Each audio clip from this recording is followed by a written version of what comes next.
Today we're going to revisit some of the rules. So over the past years, when I had the great opportunity to present at this Power Symposium, um, we covered a lot of topics on very specific and mostly maybe a little bit fancy control implementations using digital control. So this year we decided to maybe scale back a bit and make a rough walkthrough through a complete design process of a digital control system. Because when you're introducing digital control, that means you're introducing software into your hardware design. And that obviously has some severe implications. And to give you some feel of the difficulties, the tools that are available, and to kind of provide a kind of red line you can use to walk through the design process. That's the purpose of today's presentations. So we will start with a rough overview about digital control supply control methods and devices, tools that you need, and how the design workflow looks like. And then we go into more details on rapid prototyping. So just to understand how you can bring up the hardware, how you can fix your noise issues in your initial design tasks on a new board, and then push the envelope a little bit further, and then go more into details about firmware testing and making sure that the firmware you're introducing in the system is actually working as intended. So let's start with a roughly overview. So there's are very different flavors of digital control. One of the most common, mostly the one that you might not even be aware of, is that many of the analog products or ASICs that you can buy are actually also implementing digital control. But usually these are completely encapsulated in the device, and there's maybe some software core that introduces some internal nonlinear control methods or some auto-adaptive features. But that is usually not accessible to users, and it's just a feature of the device itself. The next level would be that the configuration of the digital core is made available through a communication interface. So that communication interface could be used either to set up the device, adjust a feedback loop, tune the feedback loop, and set a couple of thresholds. And that is usually done with an appropriate or a proprietary PC application. So you create a configuration file that is programmed to your introduction, and then your final device works as intended. Or you have an additional MCU on the board that communicates with your PWM controller or switcher and makes these adjustments at runtime. Next level would be that the firmware is actually open. So you might get a firmware template, but in some cases you might just get an empty core. And then you are supposed to write the firmware for this particular controller. So eventually it starts to get a look and feel of a microcontroller where you write firmware and you use the dedicated power supply peripherals as our switching regulator components to tailor it to your final target application. The last level would be basically a discrete design. So you have a real microcontroller or a real DSP that is a low voltage device running at higher frequencies and is fully programmable. And then you have to build all the building blocks like FET drivers, auxiliary power supply, protection, signal conditioning in discrete on the board. So for today, we will focus on that last stage. So basically the one that gives you the most flexibility, but also might have the highest degree of design challenges. So when you're using a DSP in a power supply, then you must be aware that is a very sensitive product. So it's low voltage, it's running at high frequencies, it requires a very specific power supply that must meet some certain power supply power integrity requirements. And then also signal integrity, and in particular, the ADC front-end design is highly, highly important. ADC front-end is, I think, or the ADC itself is most likely the most sensitive point of any digital control design, because what the controller cannot see, is not there. That means any control method that you're trying to implement, any algorithm that you're developing, highly depends on the accuracy of the data that is visible by the microcontroller. The next thing is then that might be very application specific, but functional safety is very important in many applications. Either if you're using designing your products for industrial applications or automotive or aerospace applications, then you might have to meet some certain functional safety standards. So I think one of the most famous ones is the automotive ISO 26262. And there are so-called safety manuals provided. These are usually provided by the CPU vendor. And that is eventually a very long list of various functional safety potential hazards or risks that you have to be aware of, and where you have to prove that you have taken care of them. So some of them might be covered by specific chip features, others might be covered by specific libraries that you're using, so for memory checks at runtime. Others might require external circuitries, and in that manual you eventually find that long list of potential risks and solutions how to solve them. Then the next thing, it's in general a very good idea to always make sure that your firmware actually works, and in particular that it works when things go sideways.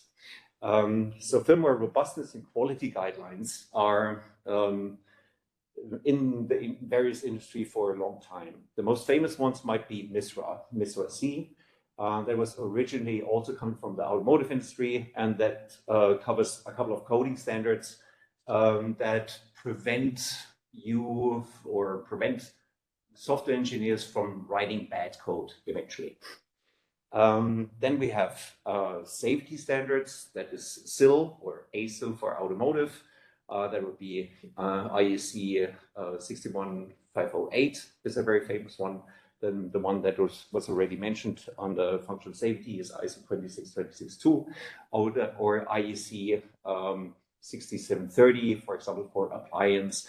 So every single industry might have a specific set of standard or safety standards that you might have to meet, and that is always a good idea to keep an eye on these standards and make sure that you're meeting them before you release your end product. If you start to use firmware in your products for the first time, you should spend another minute to think about how you're organizing that firmware within the company. So every code that has been written for a certain product must be stored somewhere, and you must have control over versions. So there will be bugs, there will be fixes, there will be feature extensions, there will be variations between different firmware versions for various products of your product families. And to keep them under control over a longer period of time, there is, I think, the most common software versioning platform is called Git. You might know it from GitHub or Bitbucket. So for software engineers, this is the place to go to where they host the software and keep their versions under control. For the software development itself, there are also some certain, let's say, guidelines you can follow. The software process improvement capability determination is called SPICE. And SPICE is a general guideline. So it kind of forces you to write down your specs in detail and then create software tests that verify that you have met your specifications along the way.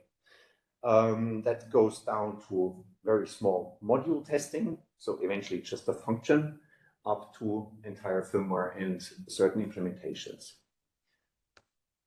So when we look into the development path of a power supply, so if I go and start a new design, then there is a period where I sit down and try to select a topology, I select components, and then eventually I will start to design the schematics. So once my circuit development is complete, then I go into layout. So I design the board, and then it usually goes into production. And when it returns, I have to make sure that signal and power integrity is okay, losses, noise analysis, thermals. So I put this board on the bench and test my circuit and fix issues that I might find. So eventually I end up with a working prototype. And this is then where the board validation continues. So you start to optimize circuits. Then you end up with some pre-series version. Then there's further circuit optimization, EMC testing, and eventually it spreads out into a product family. And then the product family goes to production. And during production, when your product is in the field, there might still be some product maintenance required. So you might have field failures, maybe new feature requests, new customer requests that you have to follow. And this always will force you to modify hardware and most probably the software. So when we're looking into the tools that we're using at each of the stages, they're obviously not the same in every stage. So here at the beginning, to get a feel for the topology and just to see if the topologies in question might be suitable for my application, that is usually a circuit simulation. Starting with some behavioral models. Once I have selected components, then the circuit simulation gets more specific. So now I might look for SPICE simulations and try to get a feel for example, my switching losses and my board layout. And then further, when I eventually get a little bit closer to hardware, then I can run some physical simulations like thermals, EMC, protection, and eventually when I have my prototype on the bench, then it's very hardware-centric. I might go back and revisit some of the simulations I've used previously just to compare or refine my models I've created there and make sure that my models that I have then actually meet the hardware or the measurement results of my hardware that I have on the bench. And from that point forward, when it moves toward production, it's mostly all about automated bench testing that might then become the templates for ATE systems in production for quality management, data analysis, test reports, and then the product goes into the field. And at some point, you might start to jump on to the next generation. When you're introducing software, then obviously we need a couple of more tools now. So initially, in addition to circuit simulation, you might be more interested in evaluation boards, because evaluation boards now do not only provide schematics and layout examples, but they also come with code examples. So you can analyze specific control methods or algorithms that you might want to use in your software. And the firmware that is provided then might also give you a starting point to write your own firmware. So commonly you take the firmware from an EBB, if it's properly written, that is a really good starting point to take it, modify it, and improve it until it meets production requirements. Especially during the prototyping phase, so when you get your first hardware, digital controllers can also be used as signal generators. So you do not really always have to run the whole show. So you can just start with PWMs and use them as a signal generator to operate your half bridge, having all the protection in place that, and then you use the controller to stimulate your circuit that you're analyzing and optimizing until it is working properly. And only then, when the hardware is really checked off and considered reliable, this is then when you dive into more detailed code development where you close the loop and then start to implementing the state machine and the features that your product might need. And usually when you have products like this, the controller does more than just a feedback loop. So in many cases, you have communication with external components or remote control capabilities. So implementing something like communication stacks might be required. Maybe your application requires specific security for the communication, boot loading, firmware updates, everything that comes on top of the common firmware that only runs the power supply.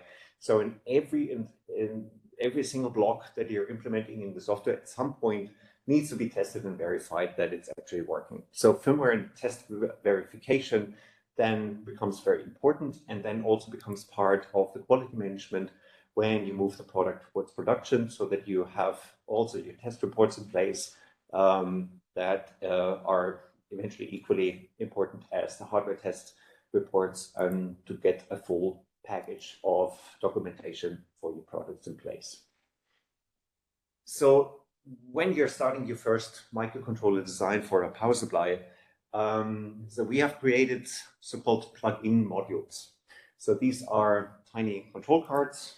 So I have one here. So you might not be able to see it, but can imagine it's not that big. But eventually it covers everything that the microcontroller needs. So the clear picture is here on the screen. So in the middle we have the DSP. On the very right, this is a communication interface here with a USB mini connector that allows you to communicate with the device from a PC. Then you have I/O pin protections. Here on the right, and that is a very important one, would be the ADC input alias, anti-alias filter, and decoupling capacitors. So depending on how long the board traces are between the feedback source and the ADC input, you have to compensate for this excess inductance of that trace, because the sampling process of an ADC is very fast. So there's a tiny little capacitor inside the ADC that needs to be charged up to the voltage that is applied at the pin. And to ensure that the data that is then converted out of that voltage is accurate, you have to make sure that there's no crosstalk and that the internal cap had enough time to charge up to that level that of the voltage that's applied to the pin. And the next aspect of ADC sampling is that if you're injecting frequencies which are above the half of the sampling frequency, that would then potentially create so-called alias frequencies in your ADC converter results. So what that is eventually when the ADC is not fast enough to track a signal waveform, a continuous signal waveform, it might happen when that signal noise is periodic, that the ADC starts to miss amplitudes. So it's just missing out between two sample points. There might be another spike, which is then the amplitude. So eventually you have this periodic rift in your signal. So suddenly you see a low frequency component in your ADC converter results. So when you feed a signal that is superimposed with alias frequencies into a feedback loop, that feedback loop will consider this as a real transient and start to respond to it. So eventually your power supply might start to hum. And we have seen this in many, many designs where you have with, let's say, even small noise issues that at some certain load, suddenly your output voltage starts to at lower frequencies, which doesn't seem to be related to anything on that board. So it's always, and then you start to chase these weird control glitches. And because it's very hard to distinguish between a humming you see on a feedback signal versus a humming you see on the output of the power supply and throughout the loop, the humming is present everywhere. So it can take a long time to actually figure out what the real reason is. So the most effective way to avoid issues like this is to sample anti-alias filters, which are just simple low-pass filters, RC low-pass filters, which cut off the frequency at a decent point within the ADC sampling range, sampling frequency range, so to avoid higher frequencies from entering the system. Then GPIOs are also important, in particular for power supplies. So you have to keep in mind that there might be surges. Right? You have high voltage spikes hitting your board, and there might be maybe 10 kV showing up at one of the controller pins. So to prevent the controller from getting damaged, it's always a good idea to have some current limiting at every I/O, digital I/O, between the microcontroller and its final target pin on the board, and then add surge protection at the VDD line. So every of these ESPs usually is protected against ESD. So there are ESD diodes inside the package that can carry up to 4 milliamps for a limited amount of time. And that 4 milliamp would be then the limit of currents that might be injected when high voltage shows up at the pin. And then here on the left side, these development boards have some additional signal conditioning options. And that is really optional. Op amps, comparators that you can use to either rescale feedback signals that might be applied here on that cartridge edge connected pin to scale the voltages down to the operating range between 0 and 3.3 volts. Any low noise design requires maybe some further thought, putting some further thought in the power integrity of your supply rail for the microcontroller. So the microcontroller is divided in two sections. There's a digital section and there's an analog section. And the digital section can create a lot of noise. So it's a high-speed digital load operating at 200 megahertz or higher. Then I/O pins, full currents inject transients into the supply rail. You have internal clocks of ADCs, of communication interfaces. So there's a large variety of very high frequency sources with very high edge speed that can create a lot of noise there. And that noise is not supposed to go over into the analog part where you need the most quiet supply voltage, which eventually becomes the reference for your ADC. So when the ADC results need to be as precise as possible, you have to decouple both. And the decoupling is done with decoupling capacitors directly at the VDD pins. And then between the two rails, it is also a good idea to maybe at least consider something like either a low ohm resistor or a ferrite bead. The supply rail itself, especially the VDD lines, should be of equal length, at least under the device, and grounding should bridge that part of the chip that is mostly analog versus mostly digital. So that in particular, when you have packages with ground planes, that they are not injecting noise from the digital part into the analog part through their respective ground planes. So if you're not 100% sure if your design is working well, then also Bode 100 is a very nice tool to make a quick assessment of the target impedance. The target impedance of microcontrollers of that size and performance is usually in the range between half an ohm and 1 ohm. So a simple impedance measurement single would already do the trick, like the measurement we have done here. So from one of our demo boards, it's not precisely super flat impedance, so there might be a little bit room for improvement, but it's good enough to ensure that the device is not suffering from noise issues. So, okay, well, once you have managed to get the microcontroller in your design, then you can start to focus on how to use it in the design. I think the easiest entry point is something that we call starter kits. So that is the board that is running right here. And that is the board that I will use in the live demos shortly.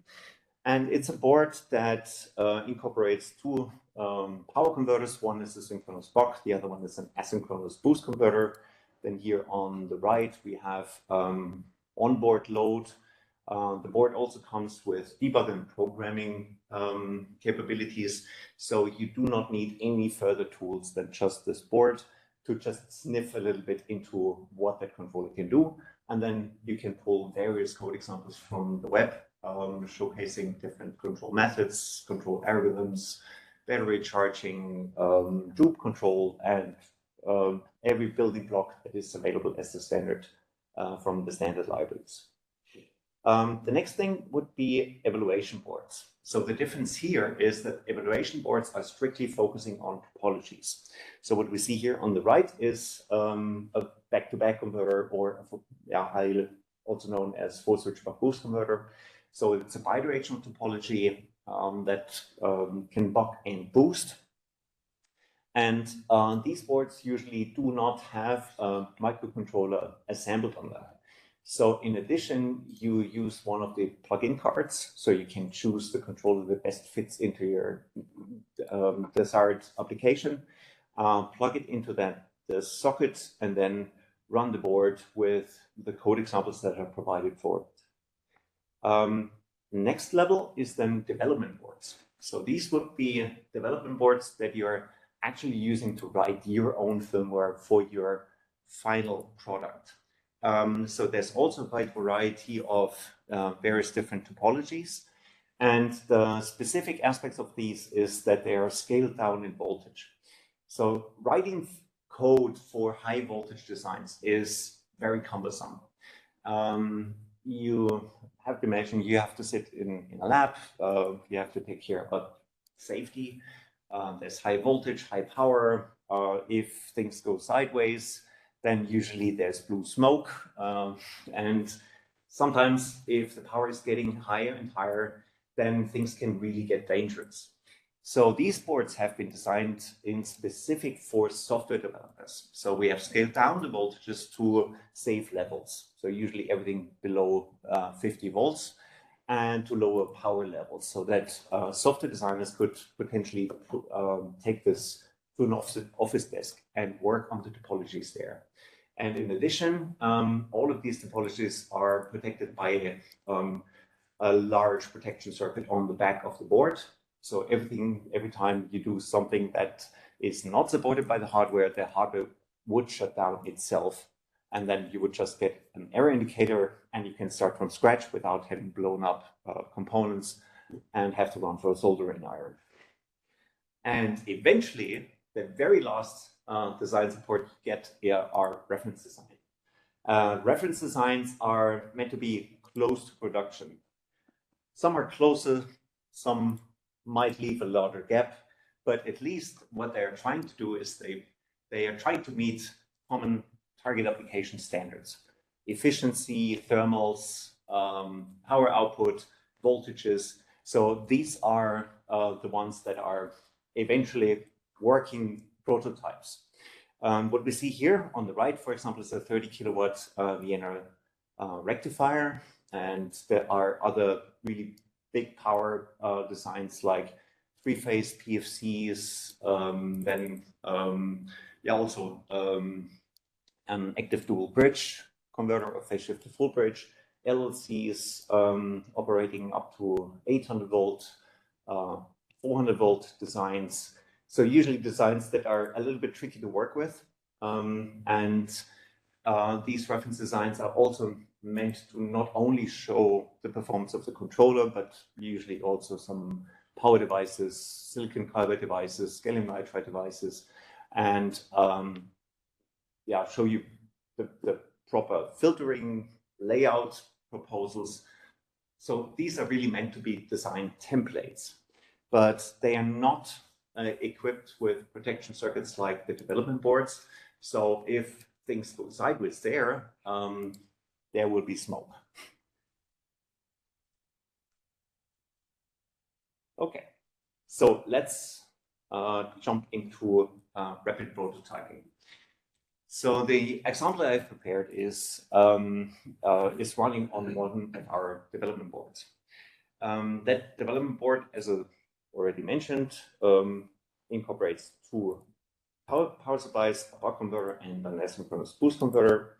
It has four scalable load levels, and the load can be put into constant load mode for frequency measurements, and then also into step mode so that you can compare your frequency domain measurements with time domain step responses you would see on the scope. The board itself is built-in overcurrent protection, over voltage and temperature protection, and it also monitors closely the PWM drive. So if you're messing up date times, for example, in a half bridge, the board would shut down and cut off the control signals from the microcontroller and protect the circuit.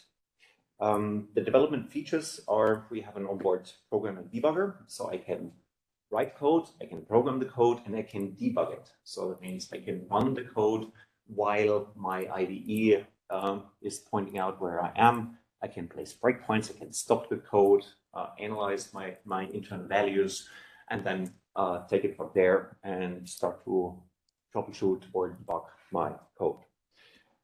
It also has a tiny LCD user interface that can use to just output some data at runtime, but also a USB to UART bridge to communicate large amounts of data between the software that's running on the microcontroller and the PC.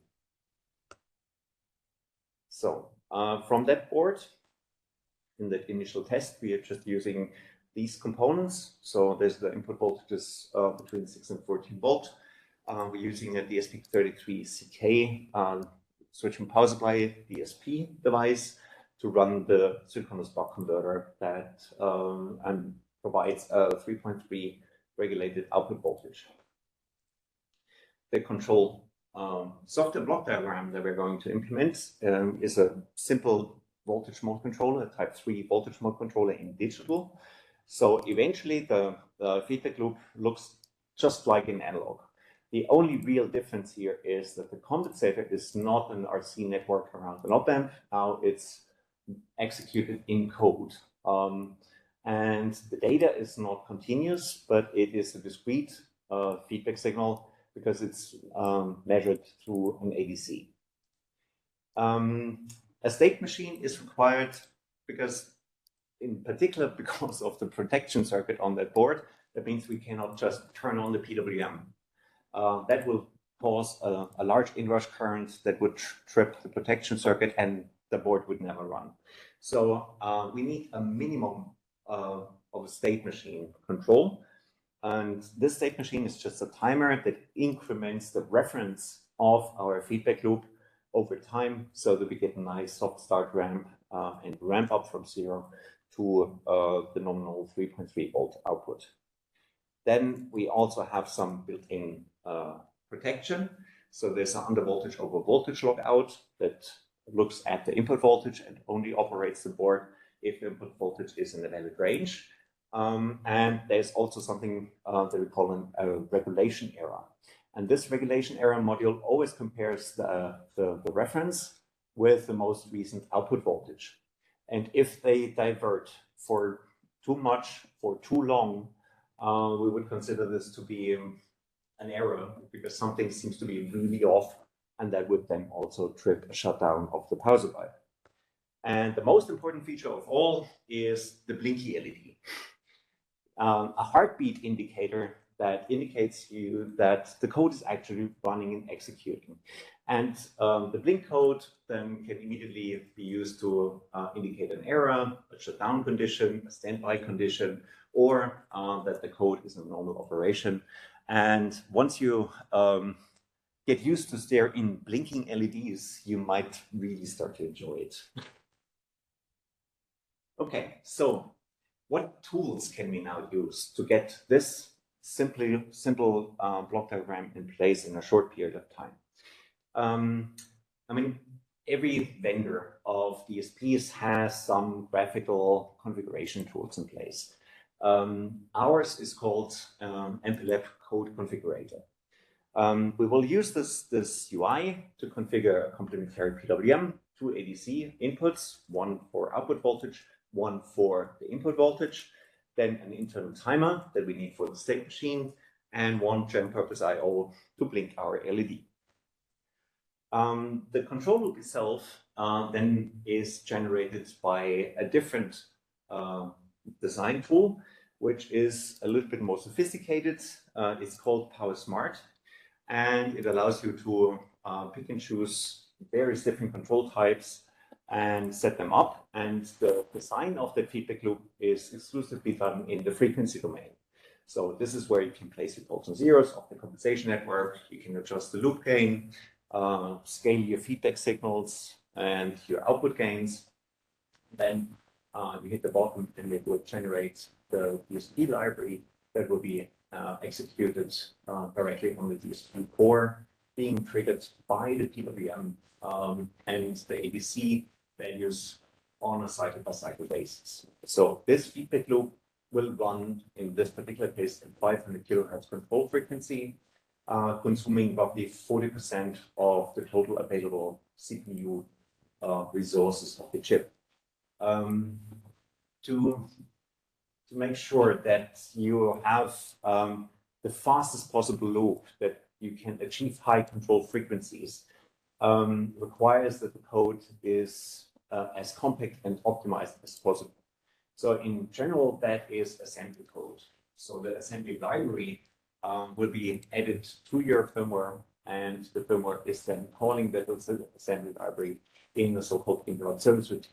So every time the PWM, in this case, would invoke a trigger for a new control step, then the software would stop, jump into the feedback loop, execute that assembly code on the DSP. That assembly code directly adjusts the new duty cycle of the PWM and leaves. Okay, and then last but not least, and that is the only code that we have to manually write, that would be that simple soft start and fault handling routine. Usually you find examples of this most basic code in code examples that come with your development board. So to keep it short and to focus on, let's say, the most tricky part, the feedback loop design, I'll just go over some examples so that you get some feel of how these tools look like when you open them within the integrated development environment. So here on the right, you see the chip that we're using with all the pins. Every time you choose a peripheral from that available list of supported peripherals on the left, you would immediately see which pins they occupy on the chip, so that you can also verify that what is the best way in routing out pins from the device to your circuit. And then you can configure each of the peripherals here in respective UIs. So, for example, here we added the ADC, the PWM, the timer, and then when you click on them, then you end up in another UI that then allows you to enter the parameters of the specific peripheral. Eventually, when you hit generate code, that tool would generate a subdirectory called generated files, and this is where you find the hardware configuration in your project. So if you're running this, then so when you don't have a state machine or anything else, if you would just run the code that you just generated, in this particular case, the PWM would turn on with approximately 25% duty cycle. So depending on what values you have set in the UI, but then you can verify that, okay, now my PWM is working. You can also start to look at ADC results to verify that the ADC gets probably triggered by the PWM in the right moment, and the data that you see is actually working. So once you got to that point, then it's time for the loop design. So the complete rapid prototyping course is also available on our online training platform, Microchip University.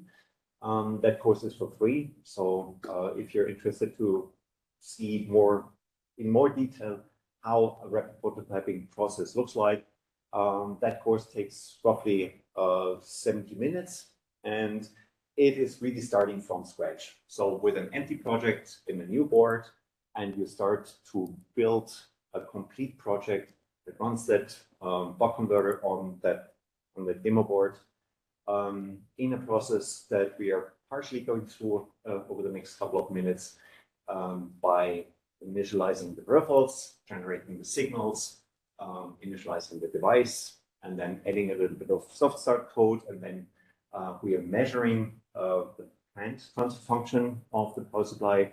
We take the measurement results, we determine the pole and zero locations for the proper feedback loop.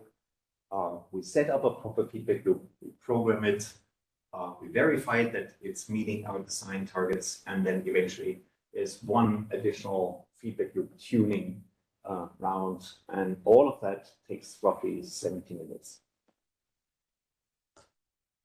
Okay, so live demonstration. So the tool I'm going to use now is called PowerSmart. And I have added a couple of slides here for your reference to the PDF that is made available by Omicron. But here now I would like to use the real tool and actually run one complete configuration process to show how that design workflow actually looks like. So I prepared a project here where I've added a feedback loop. So here on that list here below, you can select different feedback loop types. So there's a single controller which would only give you a control library, but it's not connected to anything, and it's so you can adjust it, you can inject the code in your project, but then you can use it for different purposes. It can be a signal filter, it can be one control loop in a cascaded control system. So that is mostly for more experienced users if you have to build more complex control systems.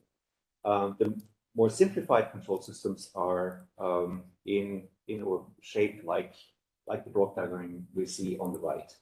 So it consists here of that simple feedback loop, voltage feedback loop, and here that yellow box, that is our planned transfer function. So behind that block diagram, we also see the Bode plot of the system. And here in the Bode plot, we already have a planned transfer function implemented.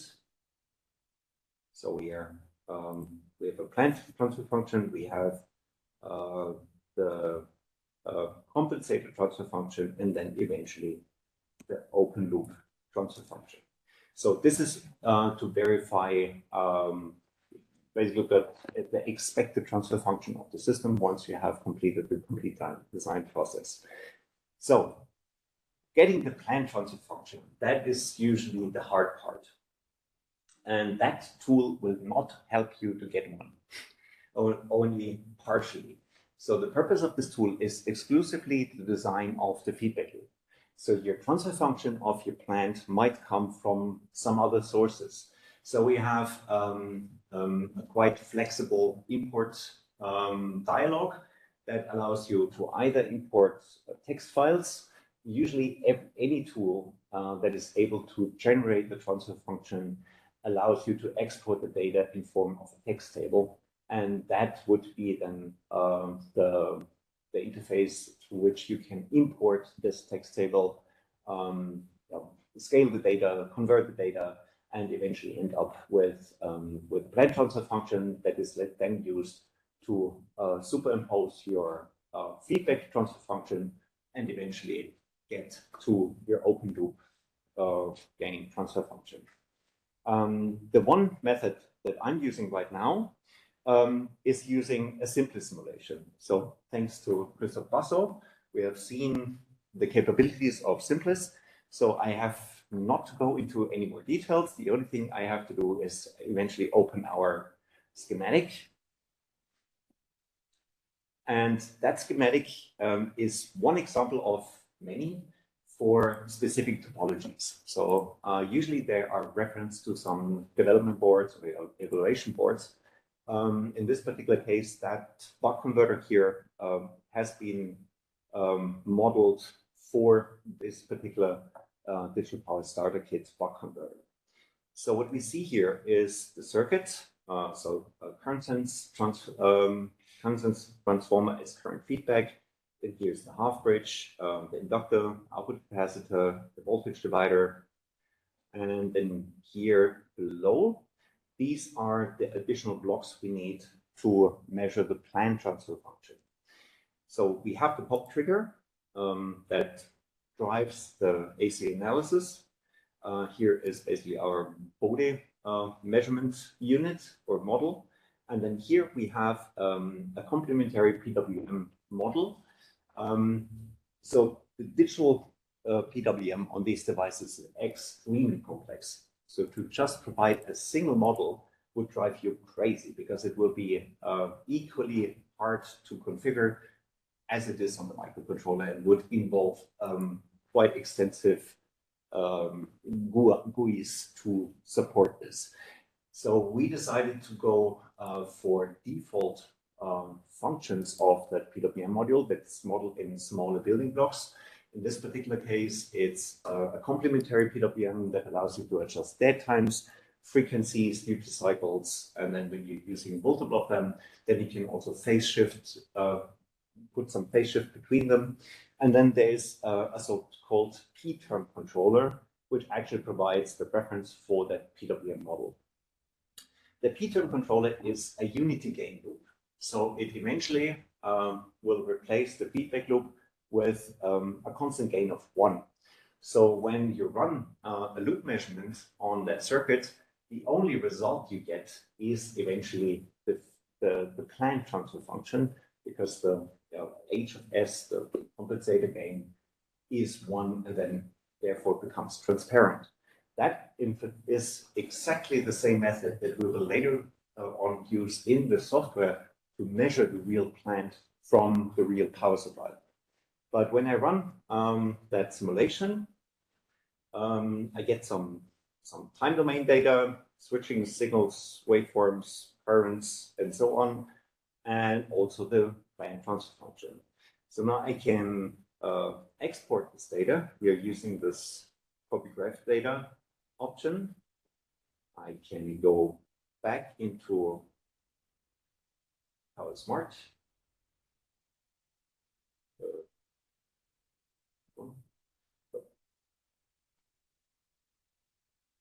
There it is. And now I can basically import the data directly from the clipboard. The thing here is that Simplis does not really emulate switching power supplies well. So it misses out on superimposing the phase erosion that a typical switch mode power supply has versus its continuous time domain filter derivative. So to fix this at import, you can add the phase erosion for the operating switching frequency and then click import data. And then here is your planned transfer function. And then it's imported here in the model. And then when I compare it here in the Bode plot, that model is now used as basis to superimpose the feedback loop and eventually get the open loop transfer function. So the next step now would be to go into the loop design. So here in the loop design window, I can select the controller type. Here we have the option between type 1, type 2, 3, 4, 5, and 6. Each of them gives you another pair of poles and zeros. Here we just need a type 3 compensator. And then I can place my poles and zeros, which I can derive directly from the planned transfer function. I can set the parameters and then generate the code. And if I use both windows together, like this, then I can also live tune my loop gain. So for example, here we are at a crossover frequency close to 20 kilohertz at a phase margin of 60 degrees. So if I would like to lower the gain, then I can reduce the loop gain, and then now we are crossing here someone at 12 kilohertz or 13 kilohertz. So that is the process how you're eventually tuning the loop, and eventually you get it then in a form that you would expect it to be. Okay, so this now is based on a model coming from a simulation. So most likely your real design will be off, will behave slightly different. And if you see something like this, you might want to verify your model, your simplest model. And the best way to doing this is to measure the planned transfer function. So for that purpose, we on the advanced tab here, we can enable the p-term control. So this will inject a second feedback loop into your project. And the only thing you have to do is to specify the input gain and the output gain of your feedback signals. So feedback signal input gain and PWM output gain. And to make it convenient, you get dialogues where you can put in your physical quantities, and then it calculates the magic numbers that are used inside the software to apply it to the p-term control. So I already have prepared this here on the bench. So the software has already the p-term and the proper feedback loop implemented. So by pushing the button, I can now switch the feedback loop from proper feedback loop into a p-term controller. And when I run the measurement here using Bode 100, then it is using the feedback loop that was replaced with the unity gain loop. And when it runs a complete loop measurement, the only resulting response it measures is the response of the power supply. And here in the middle, we see a tiny bump in phase and magnitude. So we have a resonant case, and on this particular board, it's actually the load which is attached to the output of the converter, which injects that tiny resonance here at 12 kilohertz roughly. So here, when I have measured it, I can now copy this data, and I will just place this in a text file, save it, and then I can go back into Simplis and do the same. No, Simplis, very. I copy the data again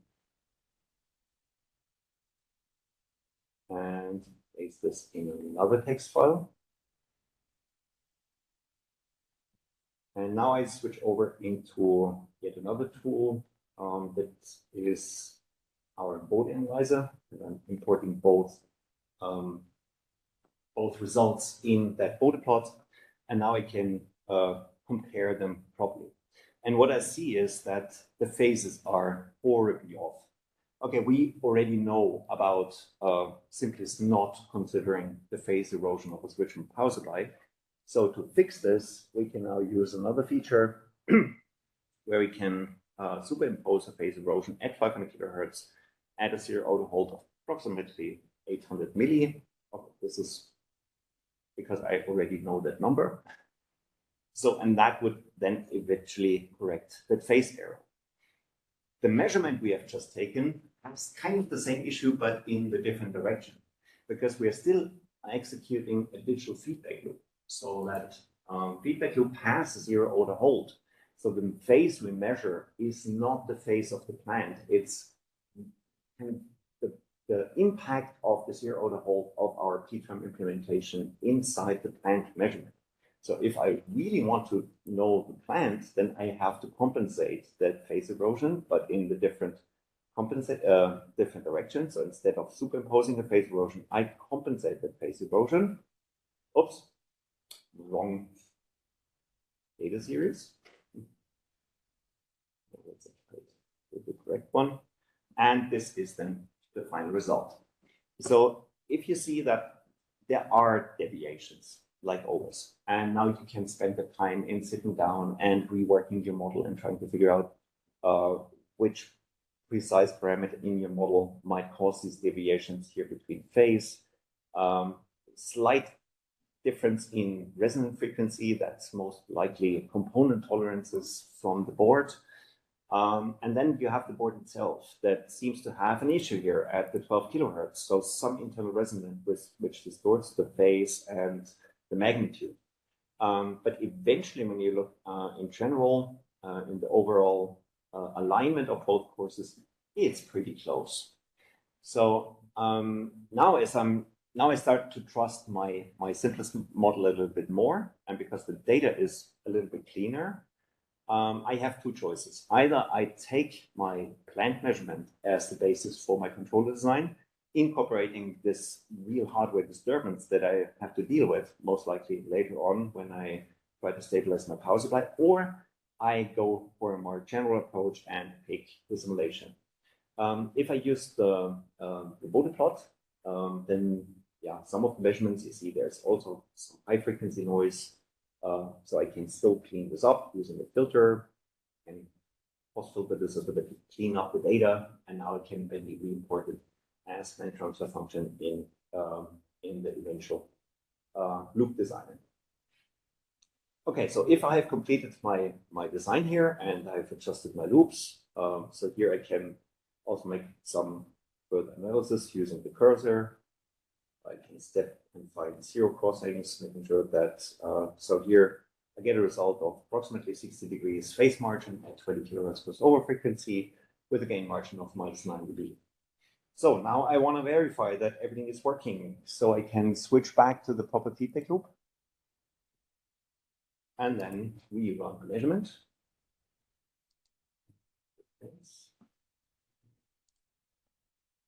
And now we see the type 3 compensator properly regulating the 3.3 volt output voltage and loop measurement at the end.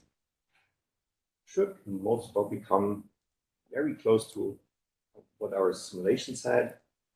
So we are, crossover frequency is a little bit higher. We are at, instead of 19 point something, we are at 20.6. So roughly 1 kilohertz higher crossover. That results in a slight offset in phase margin. So instead of the 60 that was given by the design tool, now gives us more something like 55. Okay, so that's kind of within the tolerances and the accuracy you can expect when you use any of these design tools. Good.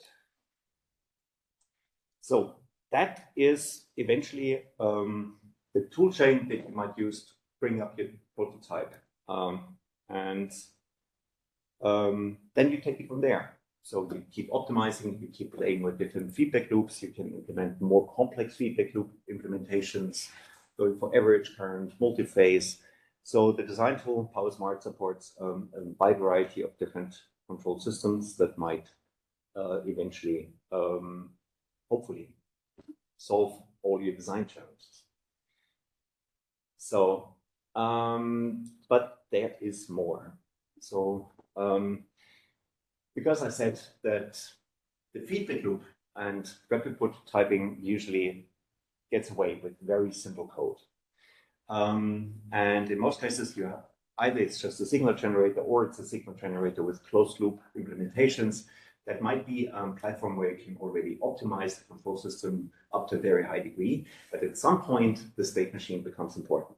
So the total, let's say, operating flow of the software, fault detection, reset, auto restarts, communication, remote control, everything now basically comes on top, and that is mostly real software work. So block diagram of, that's my presentation. Whoops. So here we have an example of a simple power module, so 16 brick, couple of 100 watts. It's a two-phase buck converter, and the only feature it needs is basically the startup and shutdown control. Mostly, most important is the sequencing because they are immediate DC converters or bus converters. That means some previous converter must indicate that, okay, it's ready to start up, and then it has to start up using a proper soft start with a certain timing requirement, and then it gives the handover to the next converter down the line by setting a power good output. So that is eventually all that state machine has to do. And then in 4 cases, it has to reset and restart. So that's state machine is very simple. If we move on to something that's a little bit more complex, that might incorporate some additional communication. So here's an example of a USB PD charging port that now incorporates port controllers that communicate with the load you're plugging in. So it starts to communicate with your phone, asking it for the desired voltage or current ranges, makes the adjustments to the control system, and then ramps it up. So that means that the firmware is already getting a little bit more complex. And now it comes with a huge USB PD stack that is sitting right next to the power supply and diagnostics layer that we usually have. It also incorporates more communication so that it can communicate with the port controller and eventually target device at the port. And when we are looking into something like an AC/DC power supply, there might be even more controllers in one system. So usually you find a PFC controller and another DC converter. And each of them then run their own power supply software, and they get more and more complex. So eventually, the core of a power supply firmware will always be the power supply state machine and the diagnostics layer, and that is running on a dedicated real-time execution rate so that you have the proper fault tracking time intervals in the software, and everything else must sit in parallel to your control software. So what we end up with is now a pretty complex firmware architecture. And because you might not really want to write all that code, you might want to use libraries that you find on the web for communication and other things, things can go really complicated, and a proper architecture is mandatory. So every of these single blocks then usually needs to be verified. And this is where we go into more detailed code testing. And one software that is really excellent suited for that is Plex from Plexim. This simulation software allows you to run 3 different simulation modes. So either you can simulate the complete DSP device in a schematic and then run a pure virtual simulation. This is already a good starting point, but it only allows you to look at specific operating conditions. So without code, the DSP will not respond to changes. So the next best thing is then to run the software on the real target device. And that is called processor in the loop. And that is going to, this is the very last example at the very end of this presentation we come to in a minute. And that is then eventually allows you to run your code in your IDE with all the available tools for debugging and quality testing of the code in a simulated environment. And that also has a real big advantage when you consider how much code has to be written and verified after the software, after the hardware has arrived. So now eventually with that implementation, you can already start to write and debug and verify your code while you're still waiting for your first prototyping board. And your hardware department will appreciate this very much, because at the point they receive the board, they already get firmware they can play with. And eventually, the last simulation capability would be to use one of Plexim's RT boxes. And these are effectively big analog signal generators. What you do is you load the model of the simulation down into one of these boxes, and then the box will start to generate the response signals in real time. So your firmware would execute on your final hardware design or target device with a proper normal operating speed, and you also using your peripheral blocks. So the real PWM, the real ADC, all of that will be in use during these simulations to make it more robust and leaves no gaps in analysis of the system. So the way how this processor in the loop is set up, so we're by working basically with virtualized hardware, means you have a board, the schematic, you create your flex simulation, then you use eventually all the microcontroller toolchains, so the loop design and the peripheral configuration. You get to your optimized code, you program it into a device, and then you connect your real hardware device via USB to the pill simulation. And then you're ready to go. So the example I prepared here is a dual active bridge converter or phase shifted full bridge converter. Here we have, on the left, we have the DSPIC and its peripherals. So this is the ABC block and the PWM block that we're using here. And here on top of that is the circuit of our power board. So input filter, the primary sided full bridge, transformer, secondary rectifier, and then here we have a couple of probes. So signals that are representative to which would eventually be your feedback signals in the real software. So now we are coupling these signals into the software by adding a control library to our project. Then we specify the signals we are interested in, and then we launch the communication protocol between our firmware and the final target device or the simulation. And then eventually we can start to simulate the entire circuit. And here we are simulating maybe 30 seconds of operation. Here initially, we are ramping up in soft start. Then you see there's some inrush currents. Then we are applying a load step. And then we are applying a really bad load step, a pretty dirty one with large current overshoots. And then here you can observe the output voltage. You can also zoom in a little bit to see in more details how the load response looks like in comparison to the load transient it sees. And then you can take it from there and dive in more and more details. The very beauty for the software tests. Oh,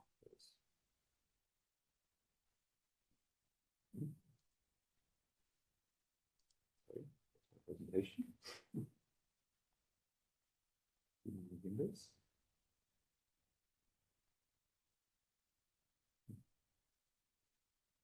So the beauty about software testing in general is that this allows you to couple additional tools in the execution of the code. So when you run the code in a debug session while the simulation is running, you can also enable additional analyzers like code coverage. So in every firmware, you have if statements that are supposed to take care about conditions which are not likely.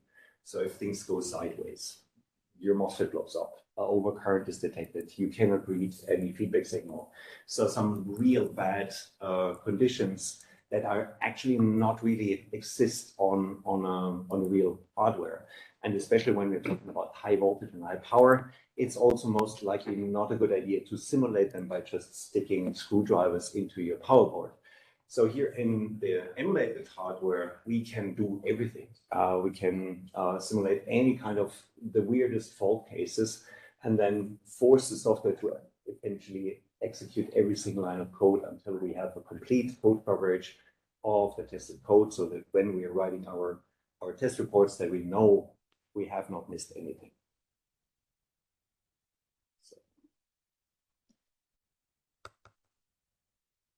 Okay.